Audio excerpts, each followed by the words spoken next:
수십 년간 단 한 번도 제 발로 내려간 적 없던 가격이 어느 날 아침 스스로 무릎을 꿇었습니다. 바로 대한민국 베이커리 1위 기업 파리바게뜨였습니다. 한 번 오른 가격은 절대 내리지 않는다는 이 철칙이 왜 2026년 봄에 깨진 걸까요? 그 뒤에는 6년간 10조 원 규모의 가격 담합으로 소비자 지갑을 털어온 재분 재당 카르텔의 실체가 있었고, 더 이상 참지 않겠다는 소비자들의 집단적 반격이 있었습니다. 분노가 어떻게 시장을 움직였는지 그 메커니즘을 함께 알아보도록 하겠습니다. 2026년 봄 아침 직장인 커뮤니티에 글 하나가 올라왔습니다. 파리바게뜨 단팥빵 1,500원 내렸다. 처음엔 아무도 믿지 않았습니다. 캡처 사진이 올라오자 그제야 댓글이 터졌습니다. 이게 실화냐? 잠깐, 내가 지금 뭘 본 거지? 살다 빵값 내리는 건 처음 보네. 대한민국 물가 역사에서 가격이 오르지 않고 내린 날, 사람들의 반응은 마치 UFO라도 목격한 것 같았습니다. 웃기지만 슬픈 얘기입니다. 우리는 언제부터인가 가격은 오르는 것이라는 현실을 그냥 받아들이며 살아왔습니다. 마트 영수증을 보며 한숨 쉬고 카페 메뉴판 앞에서 잠깐 멈칫하고 그래도 결국 지갑을 열었습니다. 저항할 방법이 없다고 생각했으니까요. 그런데 댓글 하나가 이 분위기를 정확히 꿰뚫었습니다. 케이크 10,000원 내리는 건 혁명이다. 피부로 바로 느껴진다. 혁명. 고작 빵값 얘기에 이 단어가 등장했다는 것 자체가 우리가 얼마나 오래 참아왔는지를 말해줍니다. 그런데 여기서 냉정하게 생각해봐야 합니다. 파리바게뜨가 갑자기 착해진 걸까요? 원재료 가격이 내리면 소비자 가격도 내려주는 따뜻한 기업이 된 걸까요? 또 다른 댓글이 정답을 흘렸습니다. 한번 올려놓은 가격을 기업이 자진해서 내린다고? 이 정부 뭔가 한 거 맞다. 맞습니다. 이건 선의가 아니었습니다. 등 뒤에 강력한 무언가가 들이닥쳤고 버티던 기업이 결국 손을 든 겁니다. 그 무언가의 정체는 파리바게뜨 위에서 6년간 조용히 작동하던 훨씬 더 거대한 구조였습니다. 여러분, 솔직하게 물어보겠습니다. 파리바게뜨가 갑자기 착해진 걸까요? 기업이 소비자 생각해서 스스로 가격 내린다. 이 말이 귀에 들어오십니까? 저는 안 들어옵니다. 우리가 살면서 단 한 번이라도 기업이 먼저 나서서 원재료 값 내렸으니 저희도 내릴게요 한 걸 본 적 있습니까? 없습니다. 올릴 땐 보도자료에 기자 간담회까지 열면서 내릴 땐 연락이 없었습니다. 그게 이 바닥의 룰이었습니다. 그러니까 댓글 반응이 두 갈래로 딱 나뉜 겁니다. 한쪽은 와, 고맙다 였고 다른 한쪽은 잠깐 이거 왜 내리는 거지? 였습니다. 후자가 훨씬 날카로운 질문입니다. 한번 올려놓은 가격을 기업이 자진해서 내린다고? 정부가 뭔가 한 거 맞다. 맞습니다. 기업은 등 뒤에 뭔가 뜨거운 게 들이닥쳤을 때만 움직입니다. 그 뜨거운 것의 정체를 알려면 파리바게뜨 한 곳만 봐서는 안 됩니다. 빵 하나가 우리 손에 오기까지 긴 사슬이 있습니다. 파리바게뜨는 그 사슬의 끝이고 진짜 문제는 훨씬 위에 있었습니다. 밀가루를 공급하는 제분사, 설탕을 공급하는 제당사. 이들이 없으면 파리바게뜨는 빵 한 조각 못 만듭니다. 그리고 바로 이 납품업체들이 6년 동안 아무도 모르게 카톡방 하나로 대한민국 식탁 물가를 쥐고 흔들고 있었습니다. 댓글 하나가 모든 걸 요약했습니다. 케이크 말도 안 되게 비쌌다. 무슨 금칠한 것도 아니고. 맞습니다. 케이크에 금은 없었습니다. 그 자리엔 탐욕이 발려 있었습니다. 그리고 그 탐욕은 파리바게뜨 혼자 부린 게 아니었습니다. 훨씬 위에서 훨씬 조직적으로 작동하고 있었습니다. 공정거래위원회가 적발한 내용은 이렇습니다. 국내 밀가루 시장 점유율 90% 이상을 장악한 CJ 제1제당, 대한제분, 동아원 등 7개 제분사와 설탕 시장을 사실상 양분하고 있는 CJ 제1제당, 삼양사 등 3개 제당사가 2018년부터 2024년까지 6년간 가격을 사전에 조율해왔습니다. 이들이 움직이면 파리바게뜨를 포함한 전국 모든 제빵 제과 기업이 울며 겨자 먹기로 인상된 납품가를 받아들일 수밖에 없었습니다. 밀가루와 설탕 없이는 빵도 과자도 라면도 만들 수 없으니까요. 더 기가 막힌 건 그 수법이었습니다. 이들은 회의실에 모여 대놓고 담합한 게 아니었습니다. 스마트폰 메신저 단체 채팅방 안에서 사다리 타기로 인상 순서를 정했습니다. A사가 먼저 가격을 올리면 B사가 2주 뒤에 따라 올리고 나머지가 자연스럽게 묻어가는 방식이었습니다. 겉으로 보면 시장의 자연스러운 가격 흐름처럼 보이지만 속은 완벽하게 짜인 각본이었습니다. 그렇게 6년간 쌓인 피해액이 10조 원. 국민 한 명당 약 20만 원씩 아무것도 모른 채 카톡방 한 사람들에게 갖다 바친 셈입니다. 밀가루 값 내리면 빵값도 내려야 하는 거 아닌가요? 너무나 당연한 질문입니다. 그런데 이 상식이 현실에서는 6년 넘게 통하지 않았습니다. 숫자로 직접 확인해 봅시다.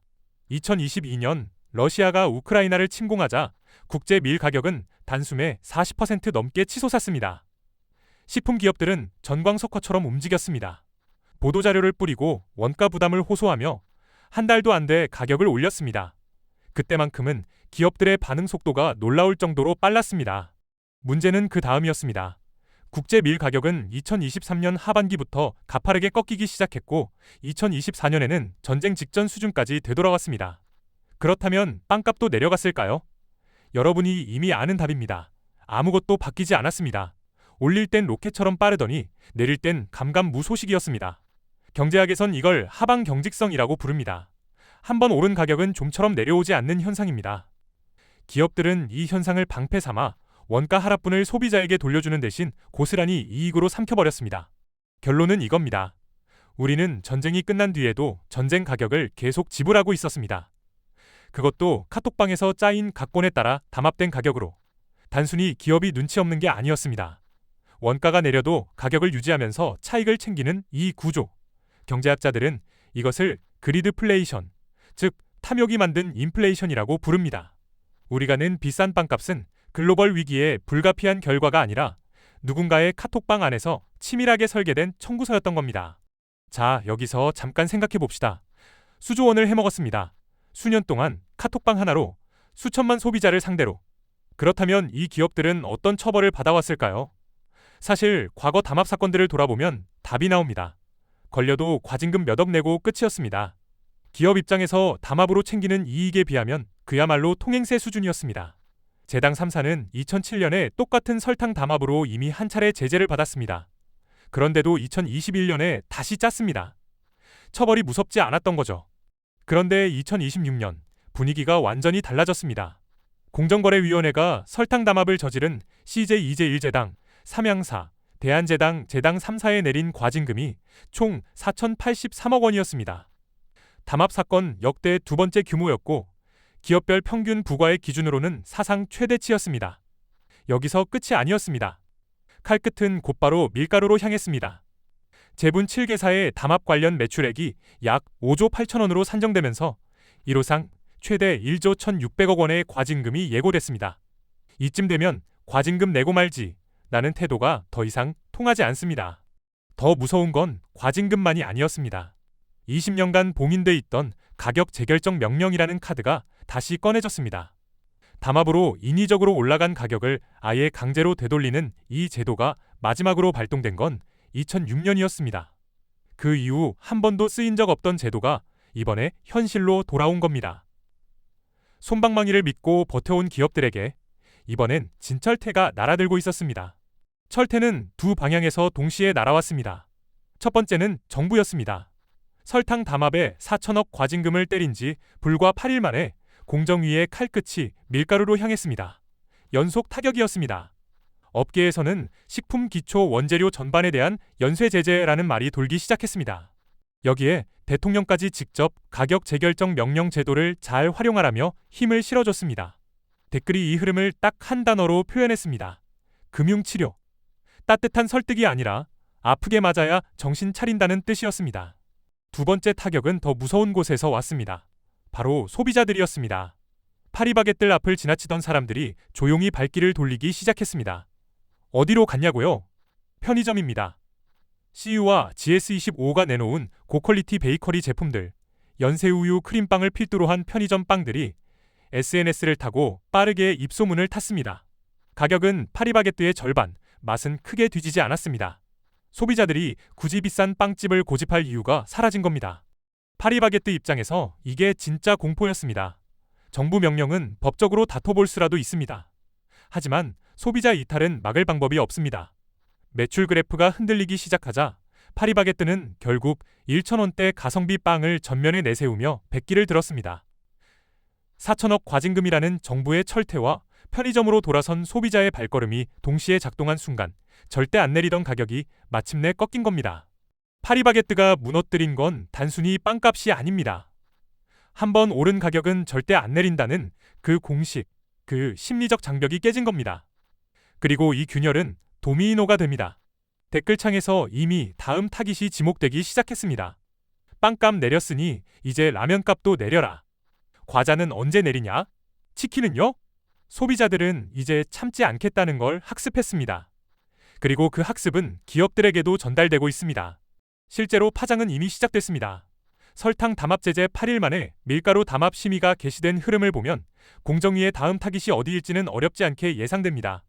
밀가루와 설탕을 원재료로 쓰는 라면, 과자, 빙과류, 외식 프랜차이즈 업계 전체가 긴장하고 있습니다. 농심, 오뚜기, 삼양식품 같은 라면 대기업들도 이미 눈치를 보기 시작했습니다. 원재료 값 내렸는데 제품 가격 그대로면 이제는 소비자들이 그냥 넘어가지 않는다는 걸 알기 때문입니다. 여기서 중요한 건 소비자의 태도 변화입니다. 과거엔 비싸도 어쩔 수 없다고 체념했습니다. 그런데 이번에 달라진 게 있습니다. 직접 편의점으로 발길을 돌리고 댓글로 여론을 만들고 그 여론이 정부를 움직이고 결국 기업이 백기를 드는 전 과정을 눈으로 목격했습니다. 소비자가 단순한 구경꾼이 아니라 시장을 바꾸는 플레이어가 될 수 있다는 걸 이번 빵값 사태가 처음으로 증명해 보인 겁니다. 설탕 담합에 4,083억 원, 밀가루 담합엔 최대 1조 1,600억 원의 과징금이 예고됐습니다. 숫자만 보면 통쾌합니다. 그런데 이 숫자가 진짜 의미하는 건 따로 있습니다. 수십 년간 단 한 번도 제발로 내려간 적 없던 가격이 소비자의 분노와 정부의 강력한 개입이 맞물리는 순간 꺾였습니다. 이건 단순한 가격 인하가 아닙니다. 소비자가 시장의 구경꾼이 아니라 감시자가 될 수 있다는 선언입니다. 그런데 여기서 냉정해져야 합니다. 이 통쾌한 결말이 일회성 쇼로 끝날 가능성도 충분합니다. 제당 3사는 2007년에 이미 같은 혐의로 제재를 받았습니다. 그런데도 2021년에 다시 짰습니다. 처벌이 끝나면 언제 그랬냐는 듯 되돌아가는 게 이 바닥의 패턴이었습니다.